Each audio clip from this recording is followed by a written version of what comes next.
Hello everyone, হঠাৎ করে মাথার পোকাটা আবার নড়ে উঠল। কী মাথায় আসলো, ভাবলাম ফ্রেঞ্চ ফ্রাইজ খাবো। তাই যেমন কথা তেমন কাজ, ব্যাস দুটো আলু নিয়ে নিয়েছি আর আলু দুটোর জামা কাপড় একদম খুলে দিয়েছি। তারপর এটাকে কাটার আমি চেষ্টা করছিলাম, তো কেটেই দেখলাম মাঝখানে এরকম পচা। আমার ভাগ্যের মতো আলুগুলোও এরকম পচা বেরোলো। তো যাই হোক, আলুগুলোকে আমি কেটে নিয়েছিলাম। হ্যাঁ জানি খুব একটা ভালো হয়নি, বাট তাও ঠিক আছে।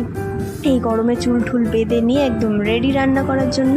তারপর কড়াইতে জল গরম করে আলুগুলোকে সেদ্ধ করে নিয়ে একটু শুকিয়ে নিয়েছিলাম। ব্যাস তার মধ্যে দিয়ে দিলাম নুন আর কর্নফ্লাওয়ার। ব্যাস এটাকে ভালো করে মিক্স করে নিয়েছিলাম। আর এদিকে একটা কড়াইতে তেল গরম করে নিয়েছিলাম। তারপর একে একে ফ্রেঞ্চ ফ্রাইজগুলো একবার ভেজে নিয়েছিলাম। তারপর 5 মিনিট পর এগুলোকে আবার ডবল ফ্রাই করেছিলাম। খেতে দারুণ হয়েছিল। তোমাদের কেমন লাগলো ভিডিওটা অবশ্যই জানিও।